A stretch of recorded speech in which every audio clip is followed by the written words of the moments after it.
Introducing our panelists, I would sure appreciate it. First of all, Bill Ritzy is a 40-year veteran of food manufacturing and distribution. He's held positions at the manufacturer, distributor, and distributor group buying levels, ranging from startups to multi-million-dollar operations. In 2018, he began his journey to bring technology to the transactional activity up and down the food supply chain, and is now focused on the impact of FDA Section 204D. Welcome, Bill. He is joined by Chris Raschkowski. Chris has decades of experience building technology platforms and global supply chains. Bringing this experience to the food industry in cooperation with Bill and the rest of the amazing Farm to Plate team is well-timed to satisfy FSMA 204D compliance, as well as other valuable food industry information management needs for all companies in food supply chains. Chris and Bill, thank you so much for joining us. And if you could go ahead and close the poll at this point, we're going to jump into a few things about this rule. Well, first of all, just give us a baseline of what Rule 204D is. Sure, Pam, thank you. I appreciate the opportunity to come on and talk a little bit about it. If you think FSMA was a mouthful, the actual name of Rule 204D is the final rule on requirements for additional traceability records for certain foods. Yeah, I know. It was enacted in January of 2023, and it gave the industry 3 years to comply. Its goal is to reduce the time and the scope required to respond to foodborne illnesses or other issues with food products throughout the supply chain. Its targets include high-risk food products, and it's important to note that it covers products not only produced domestically, but brought into the United States as imports as well. Wow. Yes, that is a mouthful, and thank you that we can shorten it. I'm so glad about that. But it is not just for all food products in the food supply chain. I mean, there are specific ones that are being targeted initially, correct? Yes, there are. The FDA went through and assigned grades and ranks based on the risk of the food products. And they started with what they felt were the highest level risk. And those categories include seafood, produce, cheese, shell eggs, nut butters, such as peanut butter, and ready-to-eat deli salads. Anybody that's involved in the harvesting, packaging, manufacturing, shipping, or receiving of these products in the food supply chain is subject to this regulation. Yeah, that's still a lot of products that are coming through the supply chain. Now, what's the enforcement date? When does this have to be, when do companies need to be in compliance, essentially? The enforcement date was given, as I said earlier, 3 years from the date that it was enacted. So January 20th of 2026 is the enforcement date. And the FDA has said that any recalls or issues that they are involved with post that date, they will expect all of the people in the supply chain to be compliant with this law. In the world of technology, that's not very far away, and so I think it's great that we're having this educational seminar and demonstration. That is really great. Well, what does the rule require in this capturing of data? The FDA identified particular transaction activities that they called critical tracking events, or CTEs. Such as the ones that I talked about earlier with harvesting, shipping, receiving, etc. Within each one of those CTEs, they determined what they called key data elements, or KDEs. Those KDEs are specific data sets that have to be captured whenever a transaction of one of these food products takes place. So it's quite extensive, along with those the CTEs and the KDEs of each transaction of the product listed in the food traceability list. Yeah, and I know we're shortening all of those, and that's in some of the resources that our participants are going to get, but that's the common terminology that's used in the rules. So we'll be talking about those as well in the demonstration that's coming up. So you'll actually get to see what those mnemonics represent in there. If I can, one of the key data elements is called a traceability lot code. And that is usually created by the manufacturer, but that is the key designation of products as they go through the supply chain to be uniquely identified. Yeah, that's an important item. All right, so as a company and our participants on this webinar might think about moving toward compliance with the rule, what are the essential activities that they need to think about? I'd recommend the first thing they do is create an internal, create an internal team, because this rule affects so many different departments within an organization that it's important to have everyone understand what this rule does for their particular department and how those departments need to interact in order to make this essential. So the first thing would be creating an internal team. The second thing would be writing a traceability plan, which is actually an element of FDA Rule 204. It's required that each company have a traceability plan. And then the third thing would be communicating with trading partners both up and down the supply chain to make sure everybody understands how the data is being captured, transmitted, and received. Yeah, those are important steps. And with the internal team, Bill, is that like each of the departments having a representative so that you get all of the viewpoints? Yes, and Farm to Plate is available to help with doing that. We've worked with many manufacturers and distributors in helping them understand both internally and externally the impact of FDA 204. Yeah, great. Well, what is the final outcome that we're trying to achieve here? What really does that look like? The FDA has created a spreadsheet. Their edict, if you will, is that within a request from FDA, that any company be able to respond within 24 hours in a digital sortable format. So they have created a template that has the CTEs and the KDEs for each involved there, and organizations should be able to provide that completed and filled out spreadsheet within 24 hours. Yeah, I think the key there, Chris, you're going to go ahead.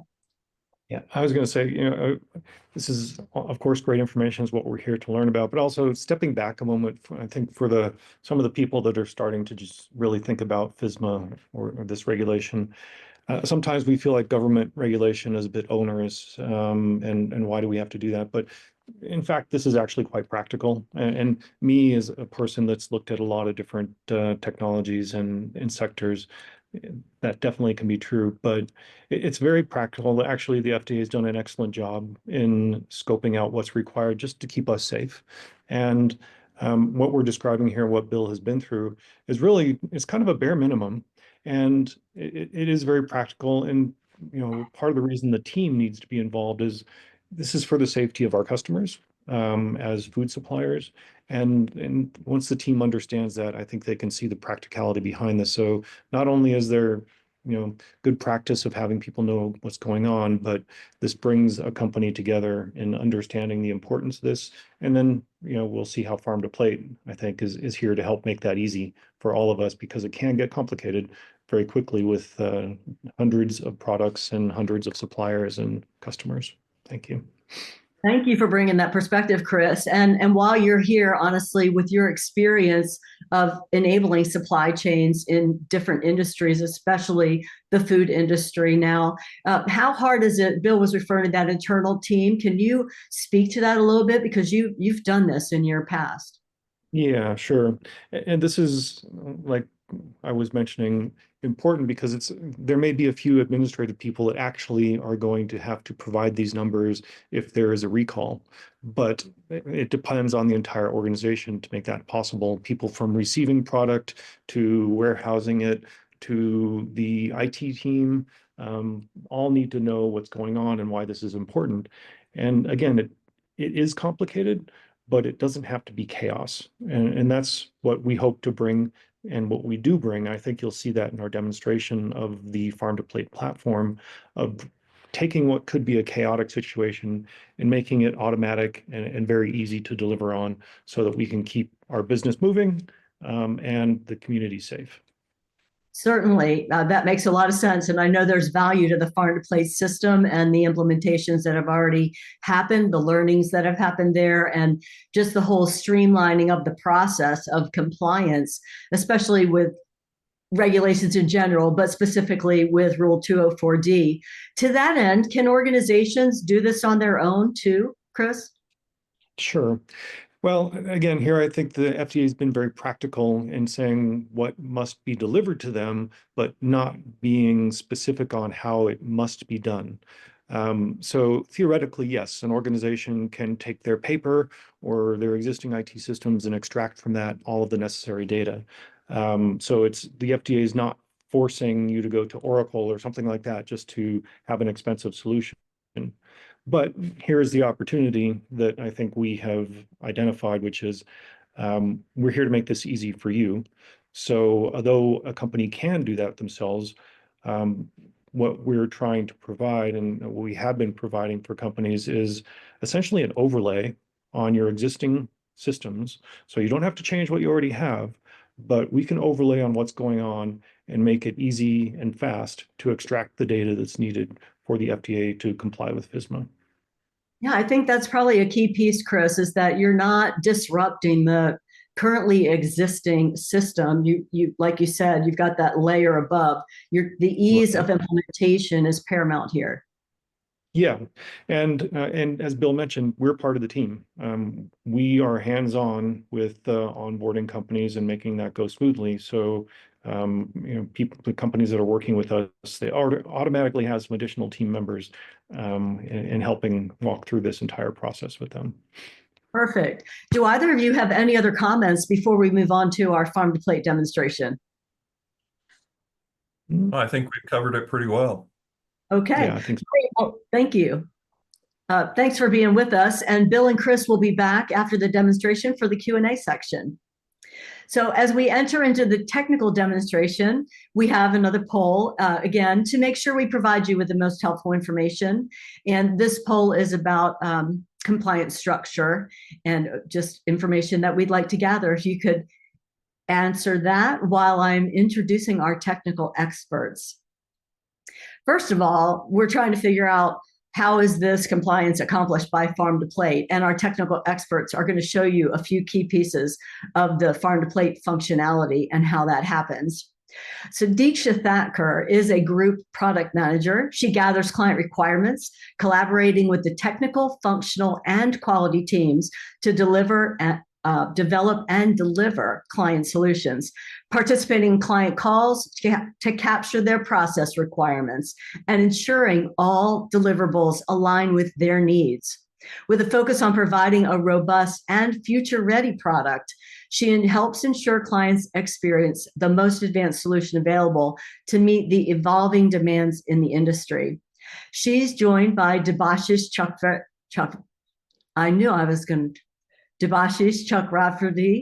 He is the head of product delivery for Farm to Plate. He oversees the end-to-end production implementation for clients, and he ensures the deliverables meet the high quality Farm to Plate standards have. there are high quality farm to plate standards. And he's involved in operational aspects of the product division. He also assists in conducting product demonstrations and is involved in the initial client interactions to facilitate the solution design. Welcome, Diksha and Devashish. I will let you move on with your technical demonstration for us. Thanks. Sure. Thanks, ma'am. So before we jump into the system, I'll give a brief idea of what we do on the system first. So primarily we start with the onboarding, and it's an email-based onboarding. So it's as simple, just click of an email, set up your password, you get into the system. And post which you get your supply chain partners, start from the setup. And once the organization and everything is set, the next phase is where you get your own users of the organization so that they can operate on the platform. And once all of these users are onboarded, the next step is you go ahead and have the products created. So whatever products you want to transact in, and for them, what are the various processes? So the process is something which Bill was explaining. There is critical tracking events, which are the CTEs, and the respective data capture of these CTEs, which are the KDs, the key data element. So this is the template basically. So that's the process part of it. And then there are the vehicles or the vehicles or the assets, we call them, which carry these goods while they are in transit, are all the facilities from where the from and to locations are to be captured. So these are the basic elements. So these form the one-time setup, which I described right now. And then it's an event-wise activity. So example, whenever I do a receiving, only then I punch an event of the transaction. So that's the next step, which comes as a transaction. So the previous steps are all one time. So you just set up your system once, and then you keep continuing your transactions as and when they come your way during the business. So with that, the next step or the final one is like once whatever data has been captured, we do provide smart labels in form of QR codes, which encapsulate the data across the various activities. Say, example, if you receive a particular raw material ingredient, you use it in some of your finished goods, you transform that product. The next step is you go ahead and pack those finished goods. And once you pack them, you go ahead and ship them. So all the step-by-step activities, whatever has been done, and the data capture which has been done, can be transformed into a QR code and represented. And finally, the main important part, whenever FDA comes to you for any compliance needs, you can immediately pull and extract that report out because that takes just a couple of search entries like the traceability lot code, which is the TLC number, and by which you can extract the report between the date ranges that you're looking for. So that's a brief nutshell of the system steps that we follow. So Diksha, maybe you can share your screen and you can just give a quick run over these areas. Sure. Thanks, Devashish. Hi, everyone. Good morning and good evening. Thanks for joining this webinar. I will be showcasing the farm to plate product and how we are capturing the record keeping and how we are meeting the FSMA requirements. So with that being said, I will be covering 4 key elements. Starting with the first element, the core and necessary areas which needs to be covered or captured to meet the traceability requirements. So this is the interface of the farm to plate application. Within the application, we have options like you can onboard yourself, you can onboard your network, you can set up the product, you can add the assets or the vehicles which are needed to record the information about the product in and outs when it's traveling from one place to another. So capturing the organization's information to onboard them is very simple. You just need to add the information about the organization, like the name of the organization, the details about their role and their contact details or their email ID, and you just need to send the invite. So as and when you do that, it's just a one-click email-based onboarding. They just need to create the password and they just need to get onboarded on the system. The second piece on the core and necessary areas which should be done before you start capturing the product requirements is adding the product information on the system. So you need to add all your products data. You can add it one by one, like the product category you fall under, the product name, the unique identity for your product, whether you can add it or we can also add it for you.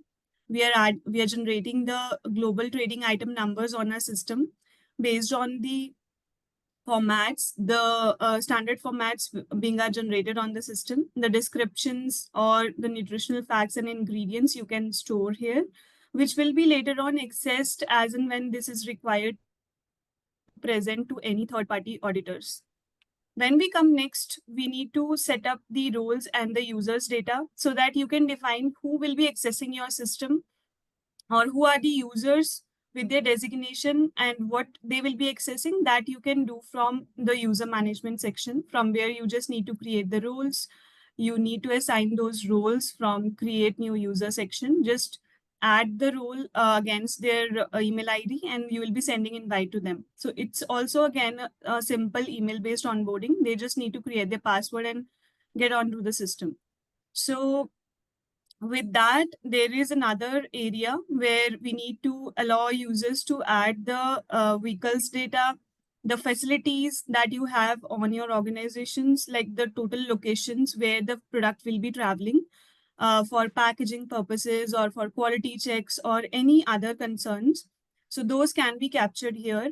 Also, the assets, like whether you have any containers or any kind of assets which will be used to store the product anywhere, those needs to be recorded on the system. So that whenever there is a transaction being made against the products which are coming under FTL list, those are carrying this whole data or the unique identities along with them to come and revisit as and when it is required. This data can be added by manually as well as with the import functionality that we have on the system. So you just need to say an example, if you want to add the products data, you just need to select the products, download the sample file format and import that by filling out the data. So it will take few seconds to upload the data on the system and you will be ready to start adding the processes and transactions for the products that you have. So these were the basic and very necessary areas you should cater. These are one-time activities. As and when you're onboarding, you just need to set up this data and then you'll be good to go to add the data about your products. The second thing I wanted to cover as a topic, where Bill was talking about the critical tracking events, which are the CTs, and the key data elements, which are the KDs defined by FDA. So this is the rule traceability requirements, which is published by FDA. Like these will be the critical tracking events, which needs to be done on the food traceability lot related products. So those products are published on their website, like what products comes under FTL list. So here we can see the total CTs, as well as the total, like what kind of key data elements you need to record for those particular critical tracking events. So if we talk about, say an example, harvesting, they have mentioned that we need to record where the product was harvested, what was the lot code for that, where it needs to be sent, etc. When we talk about the transformation event, they have mentioned that you should maintain the traceability lot code for the food you are consuming to the food that you are going to be produced. So here you can see the record keeping requirements they have mentioned, like new traceability lot code is required, location description is required, when the product is being transformed, or what is the product description, quality or quantity and unit of measurements for that, or any reference document number that should be there. So these all requirements we have converted in a form of a simple and predefined manner on the templates on Farm to Plate. So this is called processes. We can see the processes are processes can be added based on the formats that we just talked about. So we have structured these all critical tracking events with their key data elements as per the requirement of FDA. So this rule is asking to select any of the event or any of the critical tracking event that is happening in the real time on your product, and you fill out that data on the system to record that information for the future use. So if I talk about commission event, for that, the templates are predefined. You can see the system will ask you to fill out the location where it is happening, and system will capture the location, like where exactly this event is happening. What are the dates that needs to be captured, like when this event happened and what is the expiry date of that event. The other details like document reference number, location of the immediate event, or the container name or the food growing area name, those all kind of KDs are being listed here in this particular format.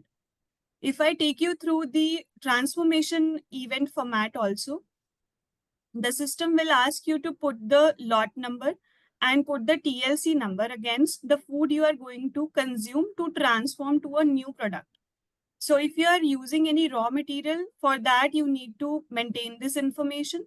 And as an output key data elements, you need to record what is the new TLC number that you will be assigning to the transformed product, and what will be the document reference number or other details required by FDA.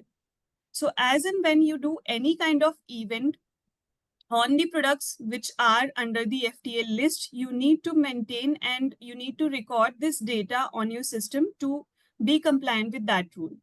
So these are predefined sets based on the rule requirement to make it easy for you to just capture the requirements or the information in predefined sets, so that later on it's easy for you to come and go through with the events that are happened on the particular product.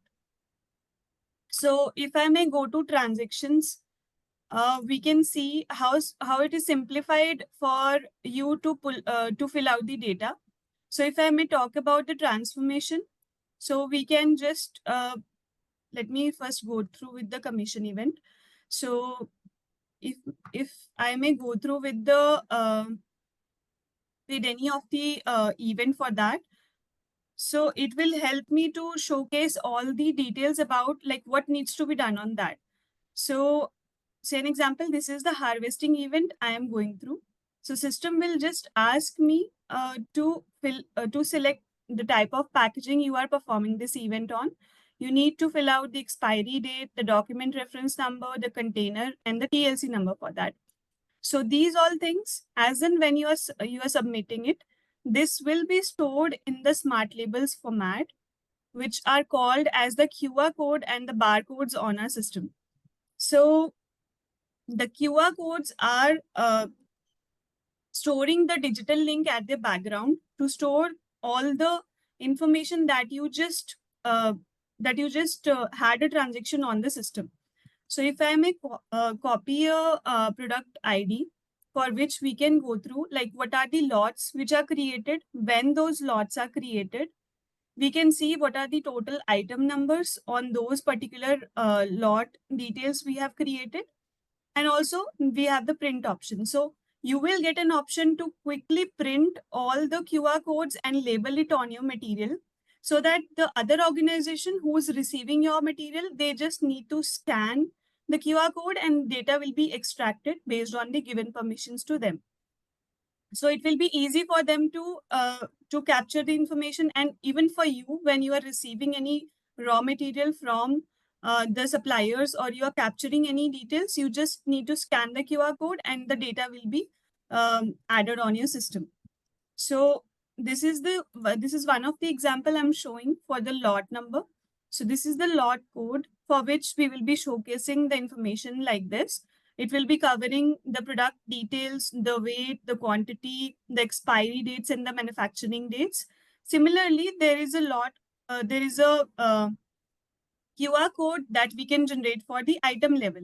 So you can also identify your individual items packed within the lot packet. That those can be labeled with their unique ID, their product number, and their expiry date. So these can be labeled for reference for future, as well as for the ease of the data transaction that can be quickly done as and when you scan the QR code. Now I'll be taking you through how our system simplifies the compliance by having you prepared for the audits. So as we all know, we have the electronic sortable spreadsheet added by FDA on their website. This is the sortable spreadsheet which you can download, and you can see what are the key requirements for which are published by FDA, which you need to fill out and present it to them within 24 hours. So if you go through with that format, I'll show you how like it's a huge file, and filling out the data on that file within 24 hours, it will be a huge work for you if you're doing it manually. So when we talk about this rule, it is all about capturing it is all about record keeping, and not only about the meeting the regulations, but it is also about ensuring the transparency, and also making sure the consumer health is safe with the data or the products you are providing to the industry. So this is the sortable sheet that is published by FDA. You can see all the events. I mean, the critical tracking events are labeled here at the bottom of the spreadsheet. Like on harvesting, what are the key requirements that you need to fill out the data for? You can see how lengthy it is and how much information you need to gather to fill it out and then send or present it within 24 hours. So assume you are being audited, and your business is being audited, and you need to present your FTL products records to FDA within 24 hours. So what you will do, you will download the sheet, you will gather all the data. If you're doing it manually, you will be dependent on multiple people to receive the information. Ultimately, it will cause delays for you to submit the information to FDA. So what we have done it for you to make it easy, we have given you the reports section where you can just quickly go to reports. The traceability report you can choose from here. You can choose whether you want to pull out the traceability report by the batch or lot number or by the TLC number. So as you might remember, Bill mentioned there is a core requirement for this rule is maintaining all the traceability records with the single code, that is TLC number. So you can maintain that TLC number on all the events that you are doing on a particular product. As and when you are putting that TLC number here, you are choosing the date from here. Say an example, I'm choosing the date for last 2 months from here, and I'm clicking on export. So as and when you do that, the system will download a report for you, which will have the data already filled out on the report. So how it is happening? Because you are performing those events as and when it is happening in the real time by doing the transaction on the system. So if I may go to the report that I just downloaded, it will show you the data records of the traceability lot number, that is 223344, that I used for only demonstration. So let me just go through with that report. So this is the report that I wanted to show. So it is covering all the events that you did on that particular product. So as we can see, the commission event or the harvesting event that we did, the TLC number will be coming like this in the sheet. The lot, it is linked with, it will be showcasing like this. All the requirement of FDA, we have followed the same format. Actually, the same sheet format we have used to pull out the report. And the system will be filling out all the records, which you will be doing it manually if you don't have any system like this. So all the reference numbers, who did the event, where was the first event happened, or with the source of this particular product that you have formed, what was the harvesting date, all the document details will be automatically filled out on this particular sheet. Similarly, we have other events, like whatever events will be linked with this TLC number, wherever you have used this TLC number for any event, in the supply chain of that product, it will be pulling out all the records for that. So if you may see, this is the transformation or processing event. For this also, what was the quantity you used, what was the TLC number you used for from the raw material. Like this one is the new lot code, the TLC code for the product that we are producing. And this is the TLC number that we used from a product which we consume to make this final product. Those all records are there. What is the description of the product? What was the location of the company who did it? All those details will be automatically pulled out by the system. So you can see how easy it is for you to just pull out the report within few seconds by just filtering out the data and clicking on export action. So this will enable you to present the records on time and to be fair with the requirements or audits that might be happening. You will just be playing with the system and just exporting the report and validating it before presenting. So this will actually minimize your time, overall time to gather the information that needs to be presented. So this was something I wanted to highlight about the areas that we are doing with respect to FSMA Rule 204 of traceability. The deadline of this rule we have already mentioned, and the FDA also published. It's 2026 January, and we are still not late. So if you want to be compliant with this rule, if you liked our product, you just need to contact us and we'll be helping you to be compliant with this rule. So with that being said, I have covered all the details with respect to this rule. Over to you, Pam. Thanks everyone for patiently listening to this system demonstration. Yes, thank you so much. And I know Bill and Chris are also up here. We're going to have a conversation answering some additional questions. I know I wanted to clarify a couple things after the technical demonstration, just to kind of bring it up out of the transactional part. So if we could spotlight everyone for our panel discussion, that would be great. And as you're doing that, I really wanted to drive home the ease of use of the system and the whole idea that the traceability lot codes, or the TLCs, are assigned one time for that product. And then that follows that product lot through the whole system, and everything that happens to it then is more information that's gathered on that particular TLC. Is that correct? Yes.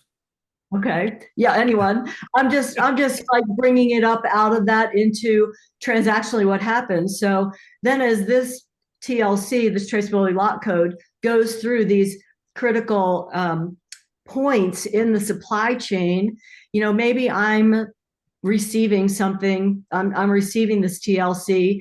I don't have to key in who I am. The system knows that. I don't have to keep where I am. The system knows that.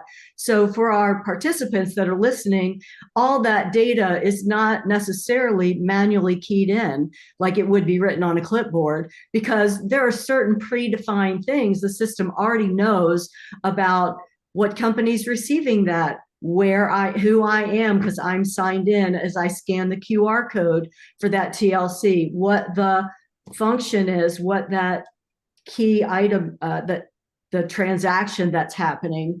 So all that automatically gets put into the system. The date is already defaulted in there. I don't have to key all of those things because there are certain things that the system already knows.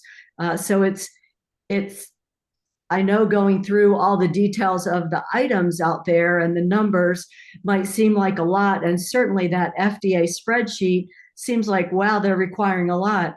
And it is if you have to do it all manually. But I guess my point is, and what Deeksha showed us and Debashi set up for her, is that, things are defined from the beginning and then they follow that product all the way through. And we're just adding data. And it's not even manually adding data. Like I said, the system's going to know who I am because I'm logged in, know what date it is, know my location, my company, etc.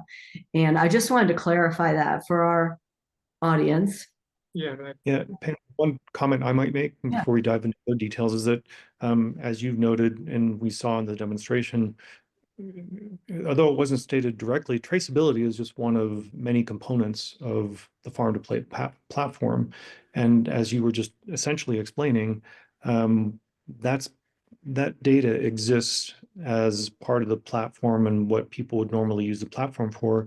And what we've done is basically craft that data and make it presentable to FSMA to make all the companies on farm to plate compliant with this FSMA regulation going through. So it really is the minimum possible work that can be done to comply with FSMA.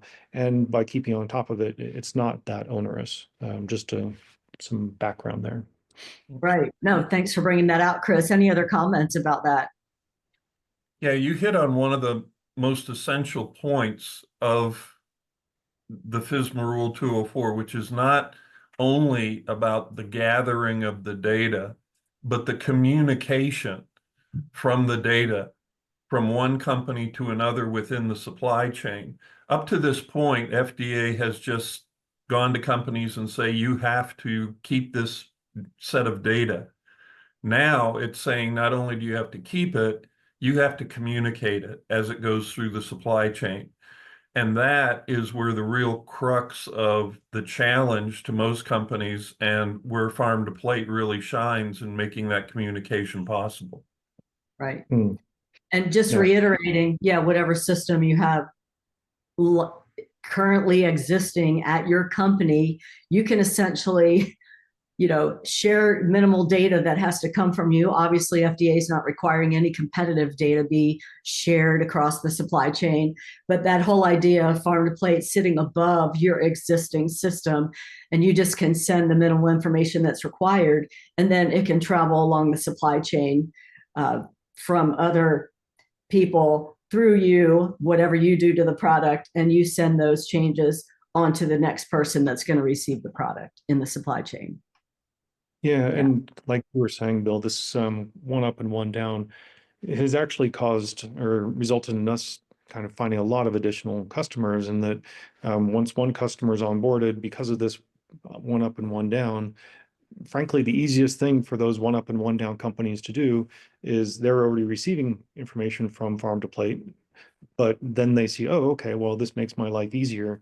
So I can now go one up and one down just as easily as my customer was and is in this case. Yeah. Yeah. And trying to have that seamless communication. Consistency. It's also important, since there are no standard platforms in the food industry that people have or standard data schemas that they follow. Our program is agnostic. We can deal with and work with anybody in terms of what they have, even to the point of pen and paper. We have systems and ways that data can get into farm to plate and then be communicated electronically and have that electronic sortable spreadsheet available for FDA. Right. That's a great point to bring out. A great point to bring out. I wanted to also cover, for non-compliance, there are actually negatives to not complying. So it's not a nice to do if you don't get in compliance by January. There's actually penalties, correct? Well, this is actually a law. Okay. So it's not something in the past. Many FDA regulations have come through that have been suggestions for people to follow. This, as the phrase goes, has teeth in it. The FDA has a lot of recourse if a company does not comply, to warnings, to fines, to actually closing companies down if it gets to the point where somebody says, well, we're just not going to comply. This is a rule, a law, and it is expected, just like any other law, that there will be compliance with it. Well, and that's interesting because it is really, I know that a lot of the companies are looking at this as another issue, another regulation that they need to comply with. But honestly, when you bring up the negatives that happened as a result of there possibly being a recall and you not being able to respond or not being able to find where all your product went and react immediately and maybe the public is damaged in some way, your business reputation suffers as a result of that. And we've seen that happen over and over again. So I think one of the reasons this is a law, to your point, Bill, is to help be better. If there is a recall, let's capture all of the locations where the damaged products might be and get those back as quickly as possible. Hence the 24-hour turnaround part of this rule. And I say that's why I think the entire industry feels like this is pretty solidly coming into play as projected by the FDA. This is not one of these situations where one group over here likes it and the other doesn't like it. We all like our food to be healthy. We all do not want to get sick when we eat something. So is it maybe one of those more rare situations where the government's come up with a very nice regulation and law that just makes sense to everyone. And although there is work to do, it is not uselessly onerous. It's just the basics.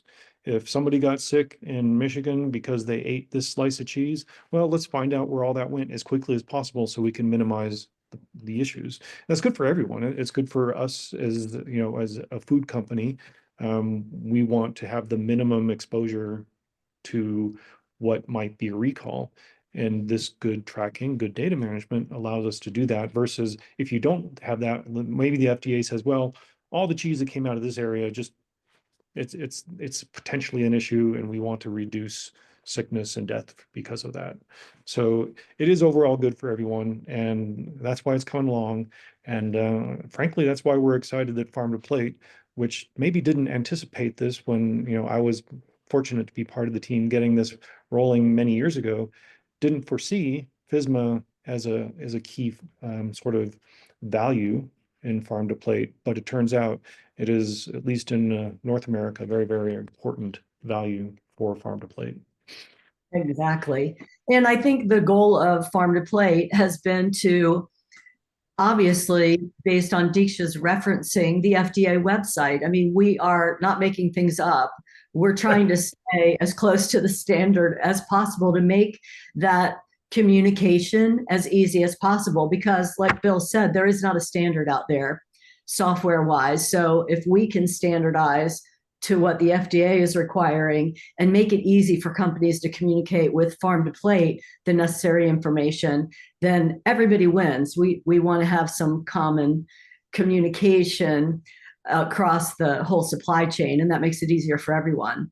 But that beginning and that setup piece, I think, is where a lot of companies are right now. They're getting serious about, how do I get all of my information in there, who I'm in partnership with, how am I going to figure this out? So do you have any thoughts based on the clients that you have worked with, you know, of a way to get that all together? Because you have to worry about your stuff, but then you also have to worry about what are my partners sending me, and then what do I need to send along in the supply chain? So there's both considerations. Yeah, that's a great question. Going back to when we talked about how to get started and how to get a handle around it for a company. A company has basically two points in time: where they are right now with their resources and their processes, and then where they will need to be in January of 2026 to comply with the FDA rule. We can help them identify both of those things. And once you know that, then you understand the gap between the two that has to be covered in order to reach compliance.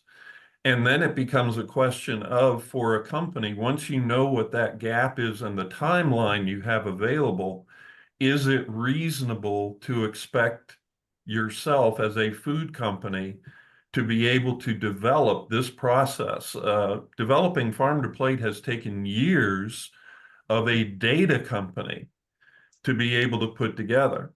So what we encourage food companies to do is to be the best food company that they are, and to focus on what their core business is. Let us do what we've been designed to do, which is help with FDA 204 compliance.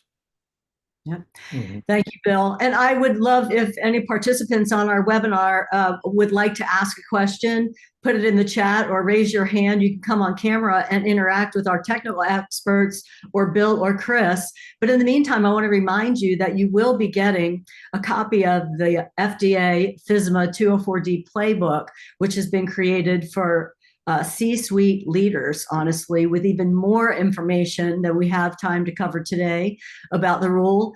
And in addition, there's a link that is either in the chat or will be put in the chat for you to request some time to talk about specific questions you have for your situation. We are an open book and would love to, the goal is to help everyone move towards compliance and meet them where they are. So we want to help you do that. Please feel free, if you have any questions, let us know what those are as we kind of finalize our conversation here during this webinar. And thanks for that. I would also emphasize that, Pam, Bill and I are very happy to jump on a call with companies, talk through basic questions, or just go straight to onboarding. It's all can be done. But really, the first step is education, understanding what your company needs to do. And that's why we're here, and happy to carve out 15, 30, whatever time you need to help you out with your situation. Okay. Yeah, I think the link in the chat is for Bill's Calendly, and certainly Chris is also available. And our technical experts are always available for demos, and those would be organized through Bill and Chris. So we just encourage you to reach out and get your questions answered. There's no sense trying to figure out how to do this on your own, even if you're planning on doing it in-house. Bill and Chris are offering to serve as consultants to help you think about how to get yourselves organized, as they were talking about your internal team and some of the considerations. They've done this multiple times. So take advantage of their experience and expertise and ask for a call. Other than that, I think I want to thank our panel for being here and just sharing from your experience and your wisdom. We really appreciate the technical demo because we're not trying to hide the technical pieces of this. They are required. The data is required to be collected. And we want to show you how Farm to Plate is doing it so that you can have full transparency into that. It's not a bait and switch situation. The system is really there. We are collecting the data. We are producing the reports. And we just want you to know how that works and how that might work for your organization. Thank you also as attendees for taking your time out for this important webinar. And those of you who may be listening to the replay, thank you for taking your time. You will get the playbook. Let us know what questions you have. Any final comments from our panel participants? Thank you, Pam. You did a great job walking us through this interesting topic. Yeah. Absolutely. Thank you to all of you. Make it a great day.